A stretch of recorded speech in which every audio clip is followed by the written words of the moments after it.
I wanted to start putting together some short videos on important coaching points for common challenges that we run into that keep us from getting results. And a lot of these are inspired by conversations that I have with my clients inside the consistency course. And a lot of them are inspired by conversations I have with people who listen to the podcast or follow me on Instagram. I had this exchange very recently with a client inside the consistency course. And I've talked about it a little bit on the podcast, but I wanted it to live here as well because I think this is such a common response to the moments where we don't do what we said we were going to do, the moments where we were sure this time was going to be different. We had a plan and we didn't follow through.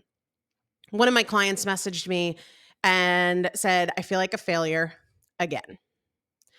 I reached out to her. We had a really great exchange. And what I pointed out is that it is very, very normal, healthy even, to feel frustrated when we don't do the things we said we were going to do, when our behavior doesn't meet up to the expectations we have of ourselves.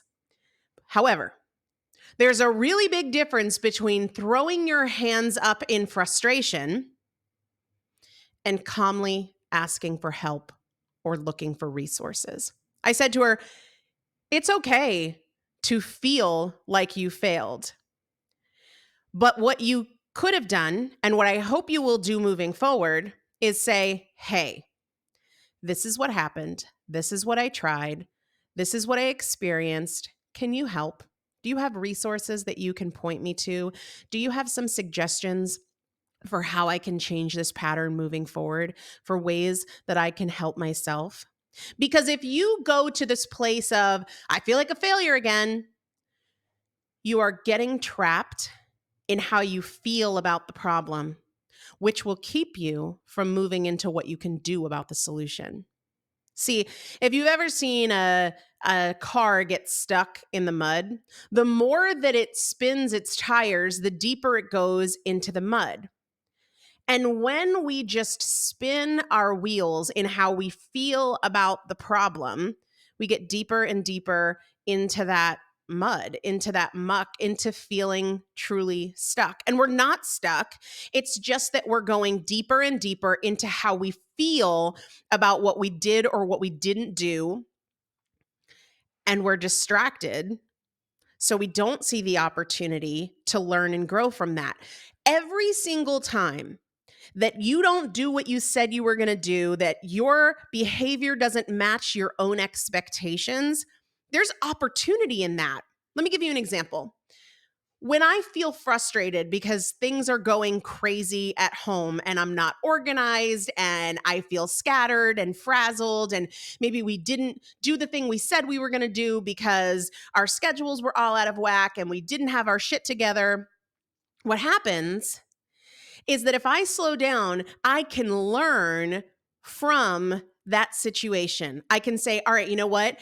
I bet that if I were to take a few minutes the night before and lay out clothes, or if I were to prepare a breakfast that's ready ahead of time, that would make the mornings go easier and we can get out of the house better.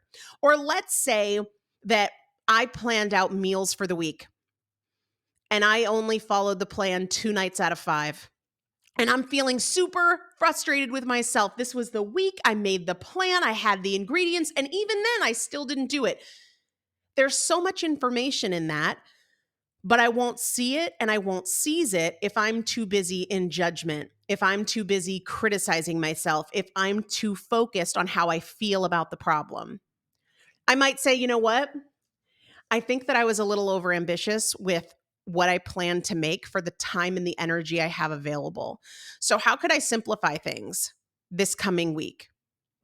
Or maybe, hey, are there things that I can do to prep in the morning so that it makes it that I'm 2 or 3 steps ahead come dinner time? Or maybe I need to plan to cook 3 nights a week instead of 5 nights a week. And let's get in a rhythm there. And once that feels easier, then I can go to 4. There's so much that we can learn from what doesn't go well.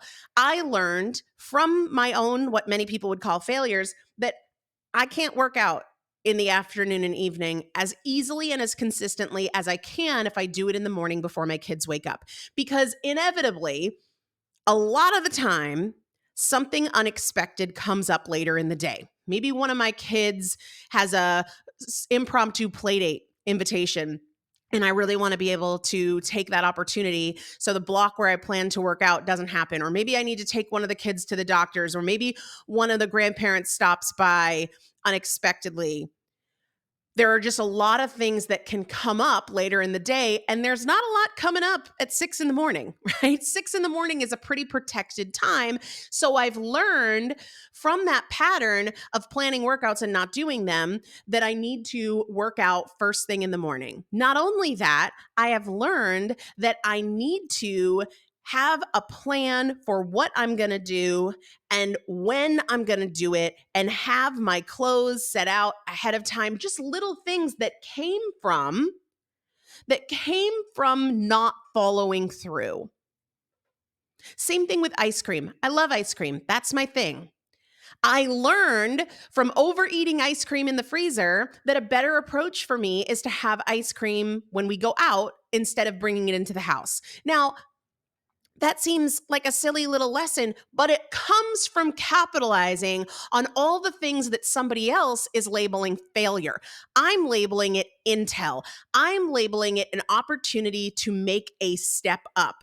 There's a huge difference between, well, I feel like a failure again, and, hey, I need some help.